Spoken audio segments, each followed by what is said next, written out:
स्वागत है मेरे प्यारे मित्रों। तो फिर अभी हम फैन और वाई की कहानी को आगे बढ़ाते हैं। और जैसा कि हमने देखा था, वाई फैन के घर आया है। वाई फैन के कमरे में है और वाई फैन से पूछता है क्या वाई का शूटिंग खत्म होने के बाद फैन आकर वाई के साथ रह सकता है, क्या वो दोनों एक साथ रह सकते हैं। ये सुनकर फैन चौंक जाता है। फैन वाई के कंधों में अपना हाथ रखता है और वाई को साफ साफ लफ्जों में मना कर देता है।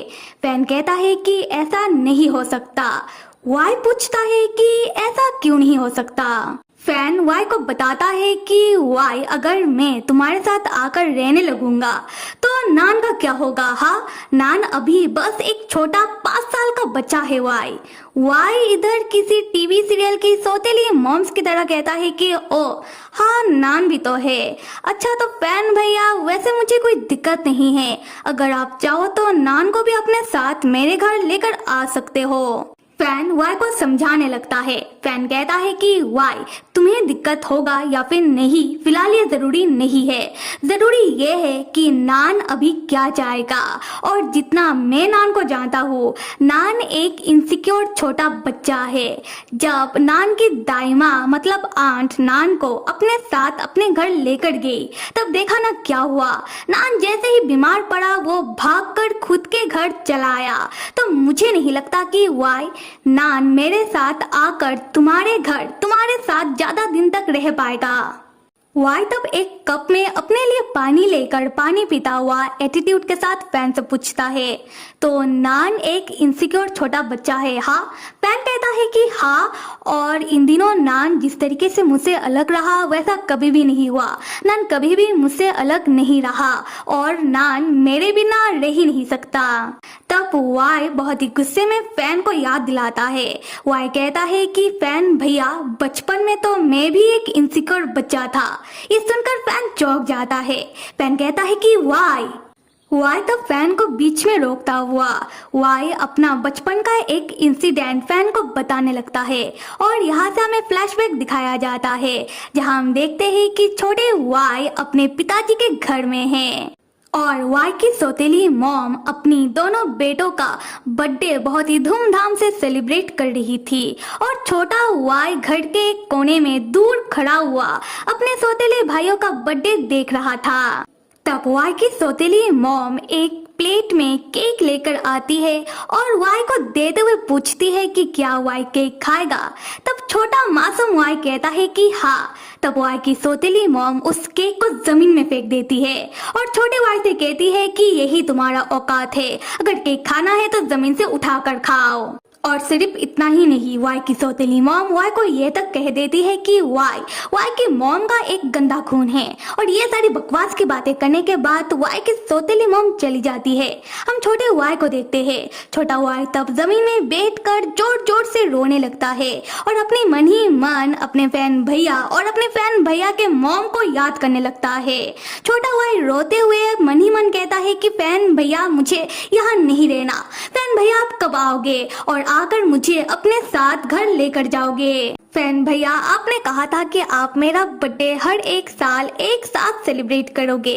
फैन भैया, अब कब आओगे। अभी फ्लैशबैक से बाहर आते हैं। हम वाई को देखते हैं। वाई बहुत ही सीरियस होकर फैन से कह रहा होता है, फैन भैया, आप अभी अपने नान के लिए बेस्ट दे रहे हो, आप नान के लिए इतना सोच रहे हो। फैन भैया, क्या कभी आपने मेरे लिए सोचा था।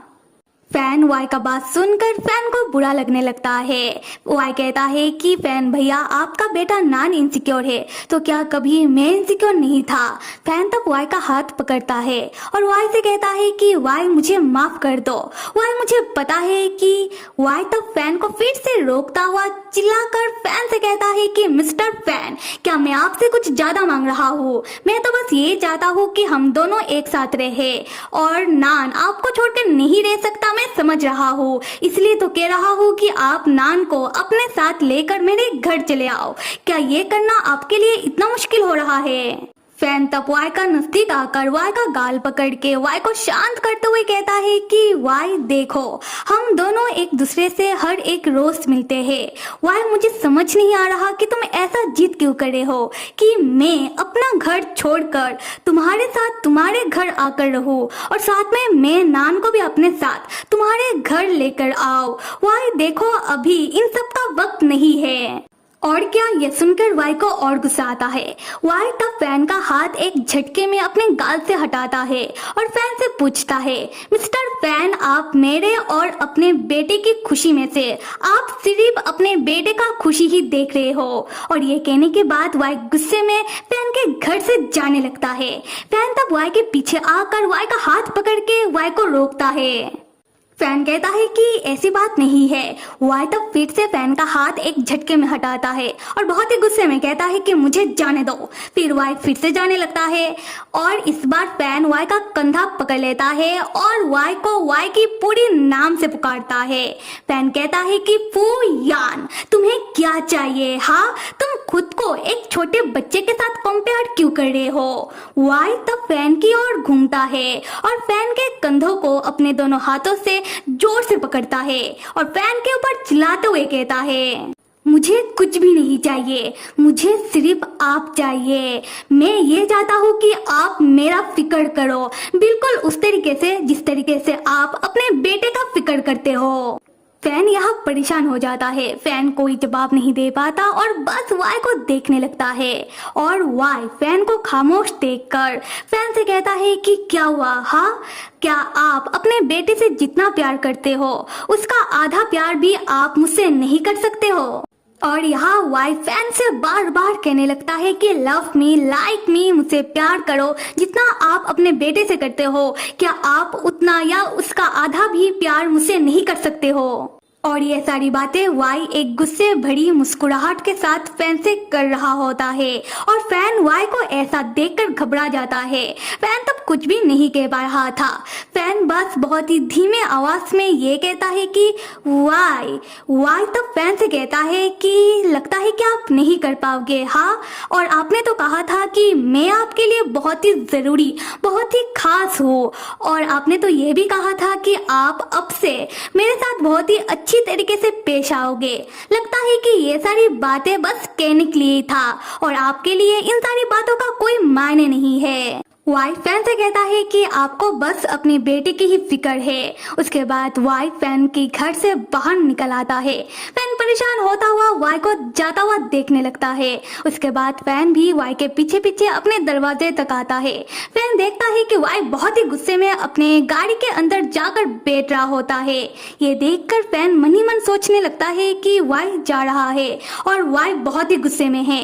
इतने गुस्से में गाड़ी को ड्राइव करना ये खतरनाक हो सकता है। ये देखकर फैन दौड़कर वाई के गाड़ी के सामने आता है और वाई का गाड़ी का खिड़की खटखटाते हुए कहता है कि वाई रुक जाओ, देखो तुम बहुत ही गुस्से में हो और इतने गुस्से में गाड़ी को ड्राइव करना खतरनाक हो सकता है। वाई गाड़ी के अंदर से कहता है कि आपको क्या? हाँ, आपको तो मेरा फिक्र नहीं है, तो गुस्से में गाड़ी को ड्राइव करते वक्त मैं मर भी जाऊं तो इससे आपको क्या? ये सुनकर फैन दौड़कर गाड़ी के दूसरी तरफ आता है और गाड़ी का दूसरा साइड का दरवाजा खोलकर वाई के गाड़ी के अंदर बैठ जाता है। और वाई से इस बार फैन गुस्से में कहता है कि वाई, मुझे तुम्हारा फिक्र है। उसके बाद फैन वाई को सीट बेल्ट पहनाता है। वाई गुस्से में कहता है कि निकलो मेरे गाड़ी से। फैन कहता है कि वाई बस भी करो, और यहाँ वाई को बहुत गुस्सा आने लगता है। वाई कहता है कि मिस्टर फैन, ये मेरा आखिरी वार्निंग है, निकलो मेरे गाड़ी से। फैन तब अपना सीट बेल्ट बांधता हुआ वाई से कहता है कि नहीं निकलूंगा, क्या कर लोगे? हाँ। वाई कहता है कि अगर फैन नहीं निकलेगा तो फैन मरने के लिए तैयार रहे, वाई फैन को मार देगा। फैन एटीट्यूड के साथ कहता है कि ऐसा क्या, ठीक है मार दो, ऐसे भी मेरा लाइफ बहुत ही फालतू है, ऐसा फालतू लाइफ जी जी कर मैं थक गया हूँ। ये सुनकर वाई की बोलती बंद हो जाती है। वाई यहाँ कुछ भी नहीं कहता। तब फैन वाई से पूछता है क्या हुआ? हाँ, नहीं कर पाओगे? वाई तब बिना कुछ कहे अपने गाड़ी को स्टार्ट करता है। तो फिर मेरे प्यारे मित्रों, आप में से जो लोग अभी भी फैन और वाई के उम्र को लेकर कंफ्यूज हो, मैं आप लोगों को फिर से बता देती हूँ कि वाई जो है वो 19-20 साल का लड़का है और फैन जो है वो फिलहाल 28 साल का है। और वाई मजाक में फैन से कहता है कि फैन 30 साल का बुढ़ा है, पर ऐसा नहीं है। खैर, कहानी में आगे क्या होता है देखने के लिए till then stay with me and see you.